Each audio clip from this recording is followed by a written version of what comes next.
Halo sobat semuanya dimanapun kalian berada, semoga semuanya sehat dan sukses selalu. Kembali lagi dengan saya yang pada kesempatan kali ini saya akan mereview sebuah film tentang seorang pilot Jerman yang terkenal dengan skill bertempurnya menggunakan pesawat tempur berjenis Fokker di R1. Pilot itu bernama Manfred von Richthofen atau dikenal dengan nama Red Baron.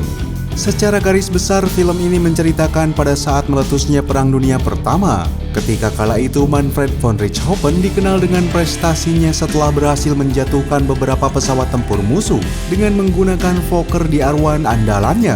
Pesawat itu memiliki warna yang sangat khas dengan cat berwarna merah di seluruh bagian skin pesawatnya. Maka dari sana nama Red Baron mulai terdengar, ibarat sosok malaikat maut bagi setiap angkatan udara pihak musuh. Lalu bagaimana kisah selengkapnya? Langsung saja kita simak alur cerita dari film The Red Baron.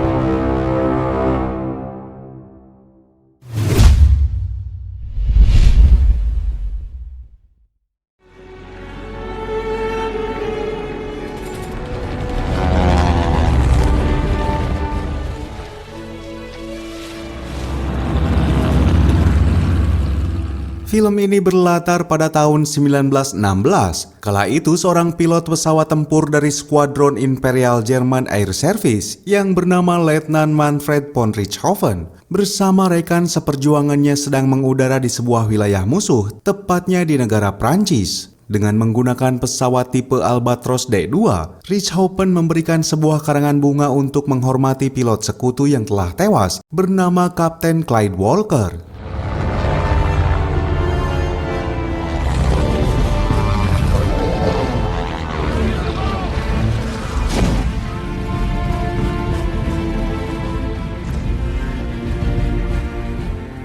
Setelah itu tak berselang lama, para pilot Jerman dikagetkan dengan kedatangan beberapa skuadron dari Royal Flying Corps atau RFC Angkatan Udara Inggris yang dipimpin langsung oleh Mayor Lano Hawker, sehingga peperangan dogfight antar pesawat tempur pun seketika terjadi.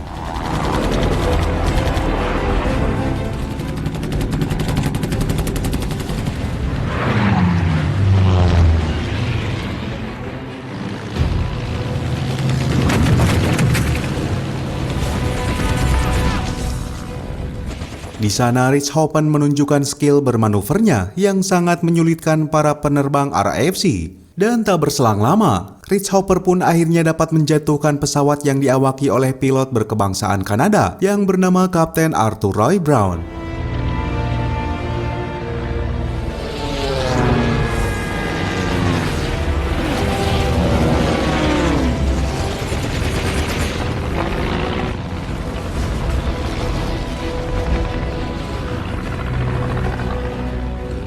Setelah pertempuran dogfight itu telah usai, pesawat yang diawaki Brown telah ditemukan di dekat wilayah basis Kekaisaran Jerman. Atas hal itu, Richthofen bersama skuadronnya mendatangi ke lokasi tersebut dan langsung memberikan pertolongan. Dan dari kondisi itu juga, Richthofen berkenalan dengan salah satu perawat di sana yang bernama Kate Ottersdorf.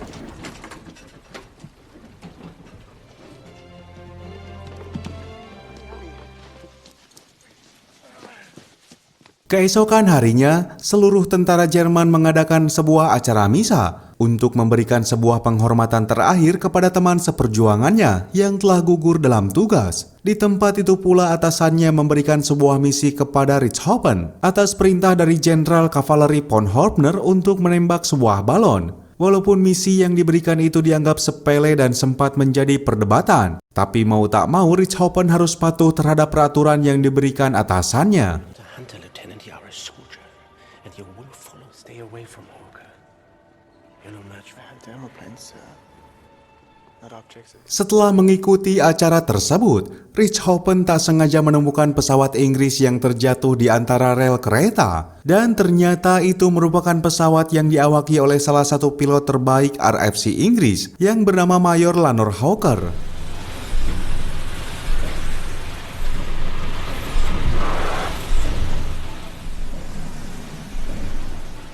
Atas kejadian itu, Richthofen langsung mengambil sebuah lambang yang menempel di pesawat Mayor Hawker untuk dijadikan sebuah bukti bahwa dia telah berhasil menembak pesawat terbaik dari salah satu anggota RFC itu. Hingga dari sana temannya yang bernama Letnan Werner Voss memanggil dia dengan sebutan seorang legenda.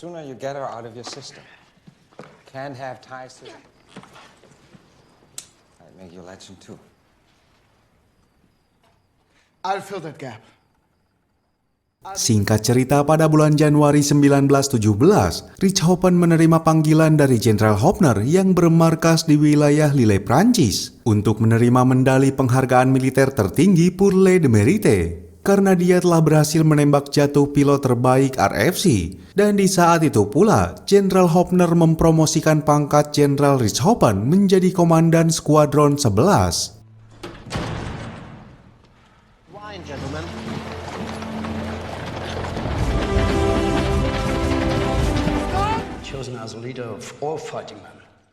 Atas kondisi itu, saat ini Richthofen ditugaskan di wilayah front barat yang berada di daerah La Brailleles di dekat kota Douai, karena wilayah itu merupakan wilayah yang dianggap menjadi ancaman besar bagi Kekaisaran Jerman.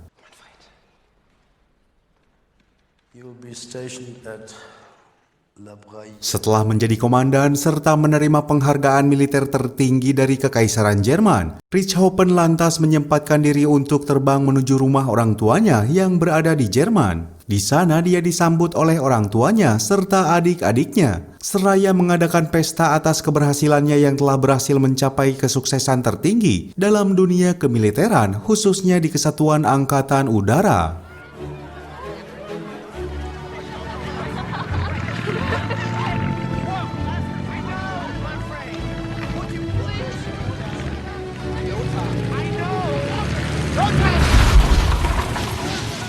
Beberapa hari kemudian, Richthofen akhirnya kembali ke dalam kesatuannya yang berada di kota Douai, Prancis. Di sana dia menjalani tugas pertamanya sebagai Komandan Skuadron 11 untuk memberikan arahan kepada prajurit-prajurit bawahannya supaya berusaha menjadi pilot-pilot terbaik dari Kekaisaran Jerman. Tak hanya itu, dia juga memperkenalkan sosok kepala mekanik yang baru di wilayah itu yang bernama Kopral Ruber.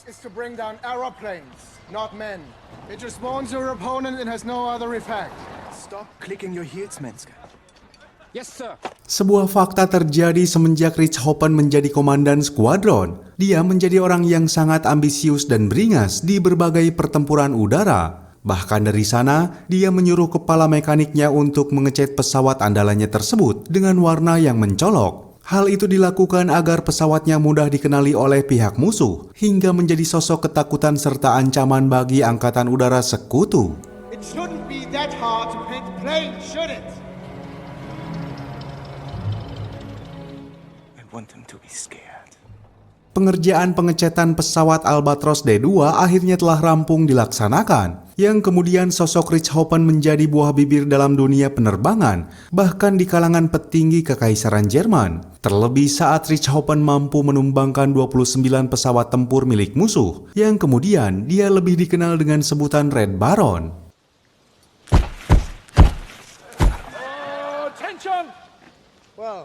Dan di saat yang sama, Jenderal Hopner mengunjungi pangkalan militer Skuadron 11 untuk memuji Richthofen atas kinerjanya selama beberapa minggu ini. Dan dari sana pula Jenderal Hopner membawa seorang prajurit muda, sekaligus adik kandung dari Manfred von Richthofen yang bernama Lothar von Richthofen, untuk bergabung di Skuadron 11 di bawah komando dari sang kakak. General von Hopner. Didn't they run out of medals to give me? The Richthofen brothers flying together. The Emperor himself mentioned your name after hearing. Namun di saat pertama kali menjalani tugas pertamanya sebagai prajurit, Lothar tak mendengarkan instruksi dari komandannya yang sekaligus kakaknya tersebut. Pasalnya Lothar mempunyai ciri khas bertempur yang sangat brutal dan barbar, dan hal itu sangat bertolak belakang dengan kakaknya yang mempunyai karakter rapi serta presisi, hingga keadaan itu menjadi situasi perselisihan bagi keduanya. Painting a warplane red. Stop breathing. But still, we can fight it with grace. Singkat cerita, masih pada tahun yang sama, di tahun 1917, ketika itu Richthofen harus pulang ke Jerman untuk menghadap pimpinan tertinggi yaitu Kaisar Wilhelm II dengan didampingi Marsekal Lapangan Paul von Hindenburg dan Jenderal von Hofner, guna memberikan penghargaan setinggi-tingginya kepada Richthofen atas kinerjanya sebagai seorang pilot pesawat tempur. Dari sana pula, Kaisar Wilhelm II mensejajarkan Richthofen dengan pilot legendaris lainnya yang bernama Oswald Boelcke, hingga dia dianggap sebagai pahlawan oleh Kaisar.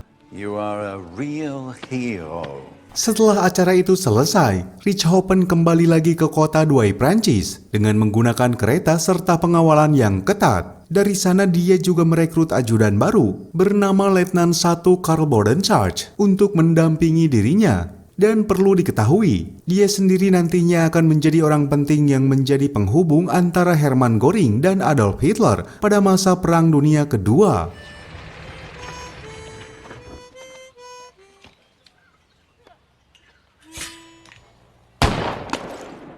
Beberapa hari berlalu, pertempuran besar akhirnya dimulai di wilayah Ypres, Belgia. Kala itu pasukan RAF dari Inggris melancarkan serangannya terhadap Jerman dengan mengerahkan 100 pesawat tempur. Walaupun saat itu Jerman yang masih belum banyak memproduksi pesawat-pesawat tempur militer harus berjibaku menahan serangan-serangan dari pesawat-pesawat militer Inggris.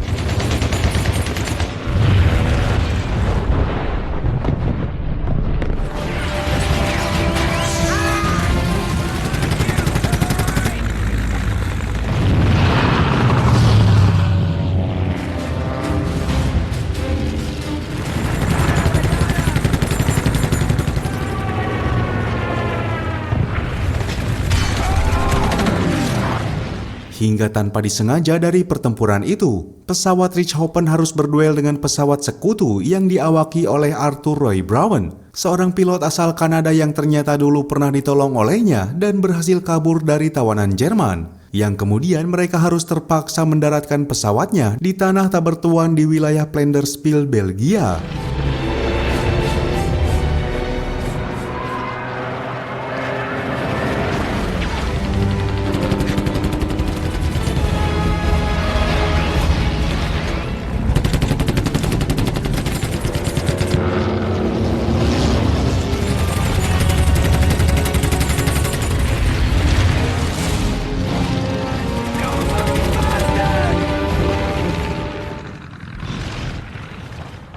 Setelah kedua pilot itu kembali berkenalan untuk kedua kalinya dan mengenang masa lalu mereka, singkat cerita Richthofen telah berada di sebuah truk bersama para pasukan infanteri Kekaisaran Jerman. Namun beberapa saat kemudian, Richthofen harus menerima kenyataan pahit saat melihat teman seperjuangannya itu harus tewas setelah pesawatnya harus ditembak oleh pihak sekutu.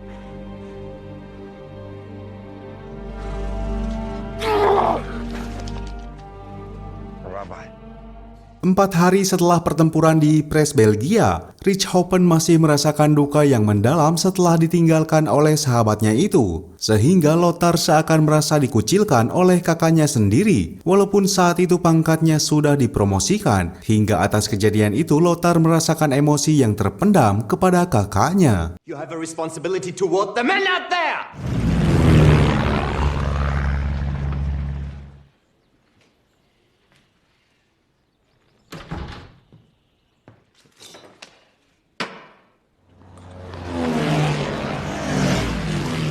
Cannot afford to move.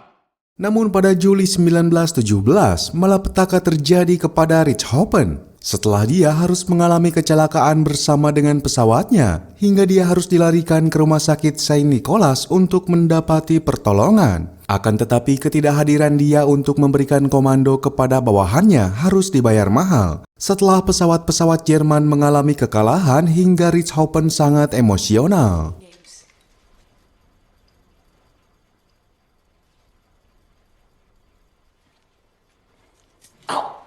We hardly ever down their damn planes!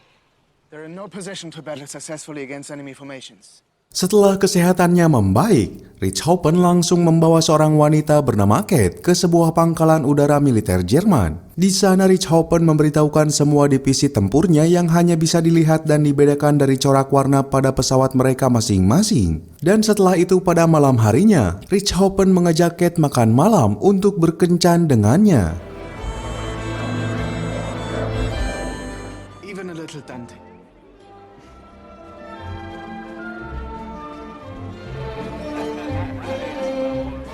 Di saat yang sama beberapa menit kemudian, terdengar suara ledakan bom di pangkalan udara Jerman, yang mana kala itu Inggris dan Prancis mengerahkan pesawat-pesawat pengebom mereka untuk membombardir pangkalan Jerman, hingga situasi di sana berubah menjadi mencekam.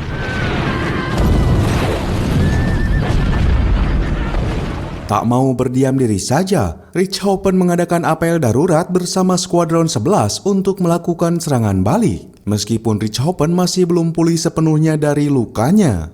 Dari sana Richthofen yang sekarang memakai pesawat tempur yang baru berjenis Fokker di Arwan mampu menumbangkan pesawat-pesawat tempur milik sekutu. Walaupun beberapa pilot Skuadron 11 banyak berguguran dalam pertempuran itu, namun tak membuat Richthofen ciut sedikit pun.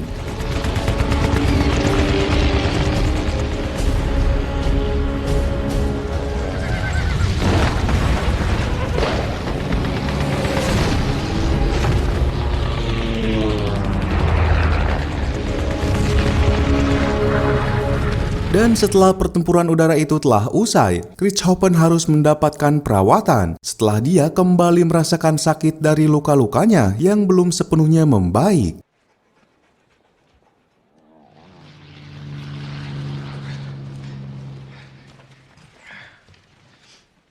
Waktu ke waktu kian berlalu, dan saat ini sudah masuk ke dalam bulan November tahun 1917.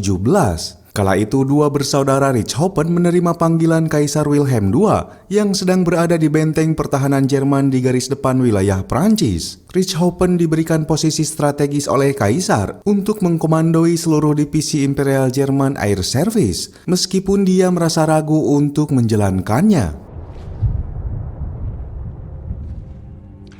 My soldiers. Why they fall down in flames, we feel just fine. Singkat cerita, keesokan harinya, Richthofen beserta staf pribadinya mengunjungi sebuah perusahaan Fokker di Berlin, Jerman. Namun setelah direktur dari perusahaan Fokker memberikan suatu informasi tentang pesawat Jerman bermesin Bentley yang berhasil ditembak jatuh oleh RAF, dari sana Richthofen langsung teringat akan sahabatnya Warner, yang akhirnya dari informasi valid itu, Richthofen harus merelakan kepergian sahabatnya dengan perasaan duka yang sangat mendalam.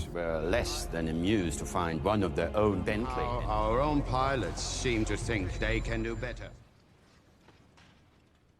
Satu persatu para sahabatnya pergi meninggalkan Richthofen seorang diri, yang membuat dirinya terpaksa harus pulang ke rumah orang tuanya untuk sekedar menenangkan suasana hatinya. Akan tetapi Richthofen sebagai seorang komandan militer harus bersiap diri dengan segala perintah kekaisaran Jerman, yang kala itu mereka akan menjalankan sebuah operasi bernama Operasi Michael sebagai penentu Jerman di kemudian hari.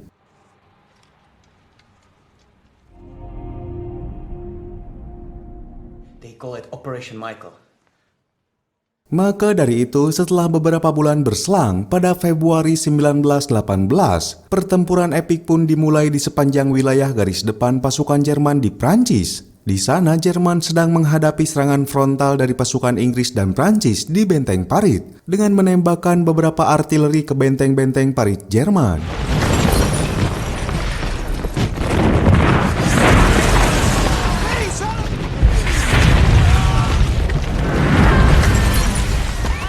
Richthofen yang baru saja sampai ke lokasi tersebut segera menghampiri Merseka lapangan Paul von Hindenburg dan Jenderal Hofner. Di sana Richthofen memberikan masukan yang sangat tak terduga tentang situasi perang saat ini, saat dia meminta Jerman untuk menyerah kepada sekutu. Dan mendengar hal itu, Paul von Hindenburg langsung marah besar. Bahkan dia langsung memerintahkan kepada Richthofen untuk bertempur sampai titik darah penghabisan. I'd suggest we surrender.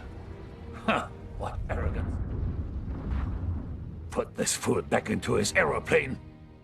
1 bulan kemudian, Richthofen mengadakan rapat tertutup dengan para pilot Imperial German Air Service. Richthofen melakukan pemetaan wilayah yang akan digunakan pihak Jerman dalam menjalankan Operasi Michael, yang mana pasukan Angkatan Udara Jerman akan memberikan support serangan udara kepada pasukan infanteri Jerman di garis depan yang akan menyerang dari 2 sisi. That's a 70-kilometer battle line. Operation Michael.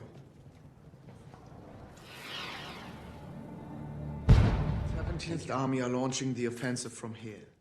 Pagi harinya dengan situasi medan perang parit yang sangat berlumpur, pasukan Jerman melancarkan Operasi Michael dengan mengerahkan seluruh infanterinya beserta artileri pendukungnya secara all out.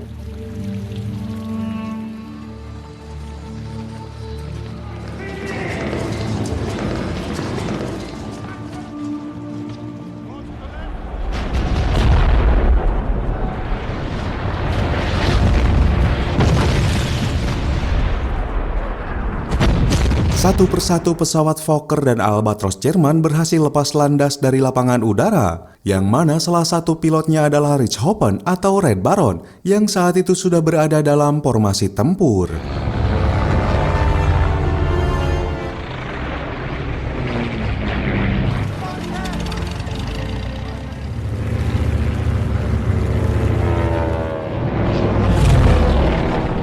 Tak berselang lama setelah mengudara, skuadron pasukan Angkatan Udara Jerman harus dikagetkan dengan skuadron RAF Inggris yang mengerahkan pesawat-pesawatnya beserta balon udara. Dari sana tanpa berpikir panjang, pasukan udara Jerman memutuskan untuk melakukan dogfight atau pertempuran udara dengan pesawat-pesawat tempur RAF, hingga pertarungan antar pesawat itu pun berlangsung dengan sengit.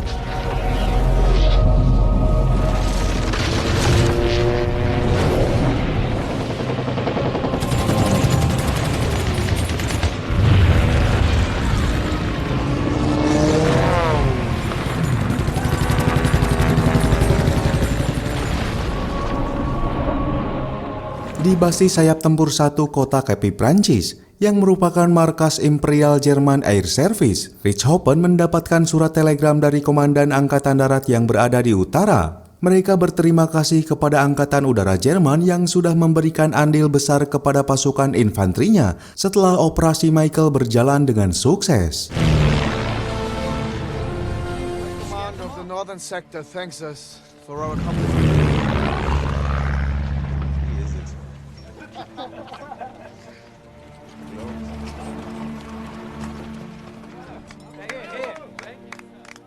Beberapa hari berlalu, seorang prajurit memberitahukan kepada Richthofen tentang pesawat Inggris yang mendekati area tersebut. Hingga Richthofen memberikan tugas kepada seorang pilot berusia muda yang masih merupakan sepupunya bernama Wolfram von Richthofen agar berhati-hati saat melakukan tugasnya. Stay clear of any involvement.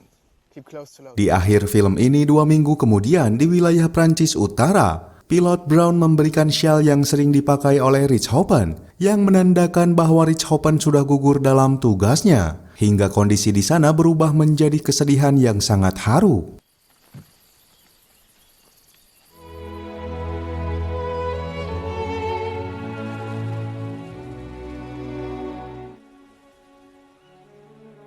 Dalam karir kemiliteran Manfred von Richthofen sebagai pilot Jerman, dia sudah berhasil menumbangkan sekitar 80 pesawat militer musuh, hingga dia dinyatakan sebagai pilot tersukses sepanjang Perang Dunia Pertama. Dan dia dinyatakan gugur pada tanggal 21 April 1918 pada usia 25 tahun. Dari peristiwa itu juga, Manfred von Richthofen dimakamkan secara militer oleh pihak sekutu di Prancis. Hingga dengan ini pula, film ini akhirnya tamat.